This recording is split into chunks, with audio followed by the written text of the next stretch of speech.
प्रशांत किशोर की तस्वीर अभी आप लाइव टीवी स्क्रीन पर देख रहे हैं। प्रशांत किशोर अपने दफ्तर में मौजूद हैं और देखिए अब सभी को इंतजार है कि प्रशांत किशोर अपनी जीत के बाद क्या कुछ और कहते हैं।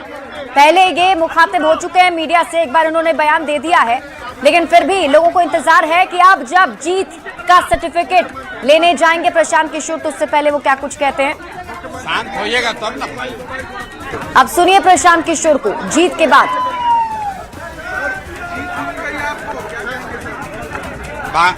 बांकीपुर की जनता को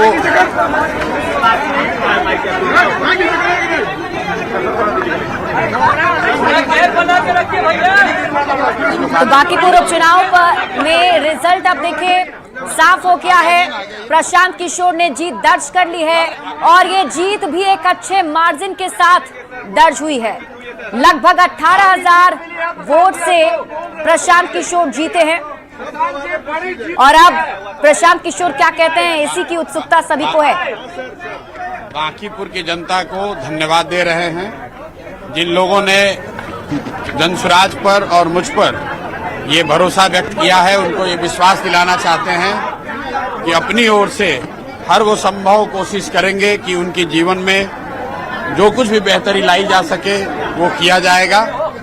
जो लोग चुनाव हार गए हैं उनको भी अपनी ओर से बधाई दे रहे हैं। लोकतंत्र है, चुनाव में हार जीत लगा रहता है, लेकिन बांकीपुर का जो चुनाव था ये चुनाव विधायक बनाने के लिए नहीं बना हुआ था।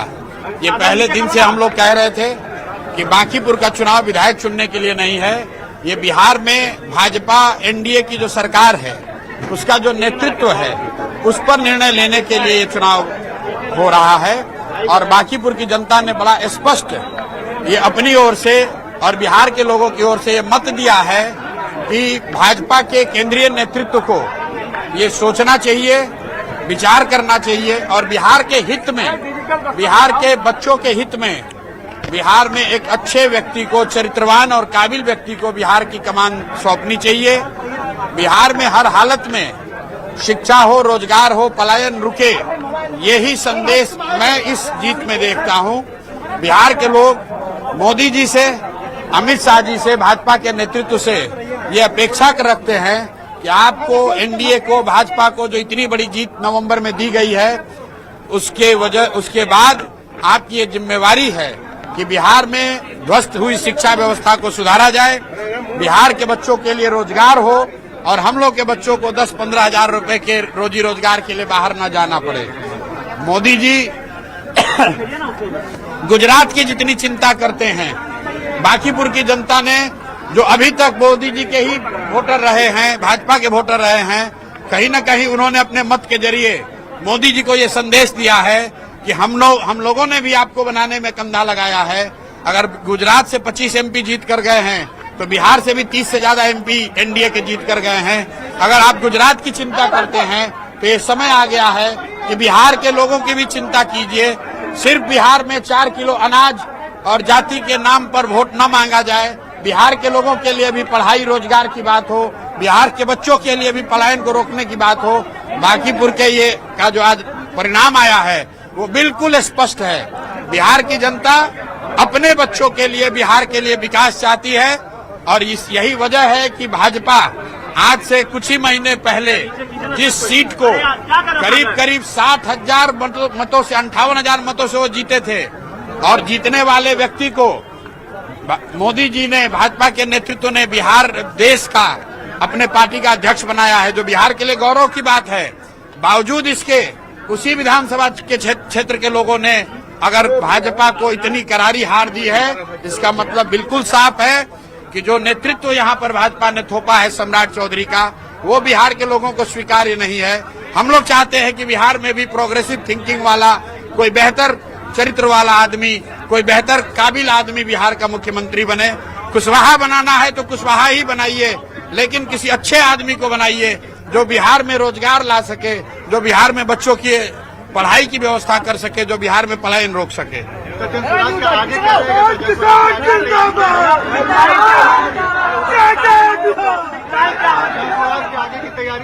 प्राथमिकता ये है कि अगले 3 महीनों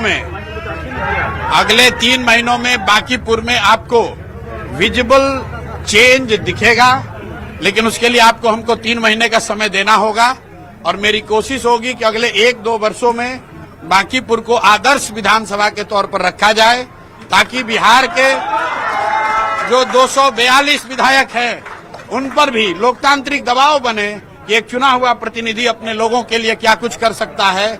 अगर ये हम लोग को उनके लिए सेट करना है पैमाना, तो मुझे और ज्यादा मेहनत करने की जरूरत है और अगले 3-4 महीनों में आप देखेंगे और निश्चित तौर पर आने वाले 1 से 2 साल में बांकीपुर में आपको वो चीज दिखेगी कि अगर ईमानदारी से कोई प्रयास करे तो निश्चित तौर पर लोगों की जिंदगी में फर्क लाया जा सकता है। चेहरा भी के तौर पे भी लोग आपको देख रहे हैं। भाई देखिए, मेरे दरवाजे बांकीपुर के लोगों के लिए ही नहीं, पूरे बिहार के हर उस व्यक्ति के लिए खुले हुए हैं जिसका ये भरोसा है कि प्रशांत किशोर या जन-सुराज उनकी कुछ मदद कर सकते हैं। हम लोग की आवाज अभी आज एक विधायक की ही है, लेकिन जब विधायक नहीं थे तो भी पूरे बिहार में जहां पर भी व्यवस्था से लोग पीड़ित थे उनकी आवाज उठा रहे थे और अब उसको और मजबूती से उठाएंगे। लेकिन इसके साथ साथ एक बात आज की जीत के लिए जरूर कहेंगे, जितने भी युवा साथी हैं जो लोग राजनीति में आना चाहते हैं, जो ये समझते हैं कि बिहार में जातियों का बंधन नहीं तोड़ा जा सकता है, जो ये समझते हैं कि बिहार में 2 धारा से अलग राजनीति नहीं हो सकती है, उनके लिए बांकीपुर का परिणाम एक बहुत बड़ा आईना का काम करेगा कि अगर आप 2-3 साल मेहनत करें, अगर आप मेहनत करें तो लोग, हर जाति, हर वर्ग के लोग, हर दल और हर विचारधारा के लोग आपकी मदद करते हैं। मैंने देखिए बांकीपुर में कोई ऐसा बड़ा काम नहीं किया है, लेकिन 30 दिन के प्रयास में 30 साल का भाजपा का किला ढहा है। उसकी एक वजह यह रही है कि 3-3.5 बरस जो मैंने प्रयास बिहार में किया है, बांकीपुर की जनता ने कहीं न कहीं उसको देखा है और उसी काम को देखकर ये भरोसा जताया है। तो मैं बिहार में युवाओं से, खासकर ऐसे लोगों को जो राजनीति करना चाहते हैं, उनको ये बताना चाहता हूं कि अगर प्रशांत किशोर ये कर सकते हैं तो आप भी अपने विधानसभा क्षेत्र में कर सकते हैं। जरूरत इस बात की है कि अगले 3 बरस 4 बरस आंख बंद करके लोगों के बीच रहिए, लोगों के साथ काम कीजिए, जाति, धर्म, नेता, समीकरण सब भूल जाइए। अगर 3 साल 4 साल आप मेहनत करेंगे, जनता हर हालत में आपको जिताएगी, कहीं कोई रोक नहीं सकता। आप कैंडिडेट देंगे प्रधान जी? वो पहले से निर्णय हुआ है कि सभी जिला परिषद क्षेत्र में और वार्ड स्तर पर जन-सुराज दलगत आधार पर चुनाव लड़ाएगा। हम लोग का नया दूसरा जो लक्ष्य है अभी कि सभी जिला परिषदों को जन-सुराज का वहां बैनर पताका फहराए, जन-सुराज के लोग जीत कर आए और जिला परिषद के चेयरमैन बने।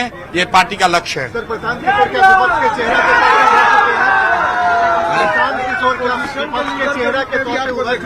नहीं, हम अपना चेहरा ऐसे ही देखते हैं जिस पर बिहार के उन सभी लोगों का भरोसा है जो कहीं से पीड़ित हैं, व्यवस्था से परेशान हैं। अगर वो जानते हैं, बिहार के लोग ये समझते हैं कि मैं बिहार की शिक्षा व्यवस्था नहीं सुधार सकता हूं, मैं बिहार में रोजगार नहीं ला सकता हूं, क्योंकि हमारे पास वो मैंडेट नहीं है। लेकिन लोगों को ये जरूर भरोसा है, होना चाहिए कि अगर व्यवस्था से उनके प्रति कोई अन्याय होगा तो एक आदमी अगर कोई बिना किसी लालच, बिना डर के खड़ा है तो उसका नाम प्रशांत किशोर है, जन-सुराज है। हम लोग हर तरीके से लोगों के साथ खड़े रहेंगे, किसी के साथ नहीं चलेंगे। अकेले आए हैं, जनता के साथ अपना गठबंधन बनाया है और जनता के साथ ही चलेंगे। आपने बांकीपुर में देख लिया, सारा समीकरण ध्वस्त हो गया। जो यहाँ का सो कॉल्ड विपक्ष था वो तीसरे नंबर पर है। जिनको 44-45 हजार वोट आया था, शायद उनको 15 हजार वोट भी न आए। जिनको 98 हजार वोट आया था, उनको 45 हजार वोट नहीं आ रहा है। और जन-सुराज को इतनी बड़ी जीत मिली है। ये दिखाता है कि अगर आप प्रयास करें, लोगों को बात समझ में आए, थोड़ा समय लग सकता है लेकिन सफलता जरूर मिलेगी। अब ये बड़ी जिम्मेवारी है मुझ पर और जन-सुराज पर। हम लोग पूरी कोशिश करेंगे कि बांकीपुर एक आदर्श विधानसभा के तौर पर उभरे, ताकि पूरे बिहार में एक मैसेज जाए कि अच्छे प्रतिनिधियों को चुनने का क्या फायदा हो सकता है। अगले 2-3 वर्ष में अगर लोग वो बांकीपुर में देखेंगे तो बिहार में उसका एक बहुत बड़ा संदेश जाएगा। जीत का श्रेय किसको देंगे? जीत का श्रेय किसको देंगे? जीत का श्रेय किसको देंगे? सारे जो बांकीपुर की जनता को देंगे। बांकीपुर की जनता जो इतने प्रलोभन, इतने दबाव, इतने तरह के प्रचार प्रसार के बावजूद, इतने दबाव के बावजूद जिन्होंने सही निर्णय लिया है, इसलिए सबसे पहला श्रेय तो बांकीपुर की जनता को देंगे। फिर यहाँ के सभी उन कार्यकर्ताओं को देंगे, विशेष करके उन कार्यकर्ताओं को जो जन-सुराज से नहीं जुड़े रहे हैं, दूसरे दलों के रहे हैं, भाजपा के, कांग्रेस के, राजद के, जदयू के, वो सारे साथी जिन्होंने जन स्वराज में न रहते हुए भी जन स्वराज की हमारी मदद की है, उनको धन्यवाद देना चाह रहे हैं। उसके बाद जन स्वराज के हम अपने सभी साथियों का, कार्यकर्ता नेताओं का धन्यवाद कर रहे हैं कि उन्होंने रात दिन मेहनत की है और 25-26 दिनों में भाजपा के 30 साल के गढ़ को पूरी तरीके से ध्वस्त किया है। चलिए। तो जीत के बाद प्रशांत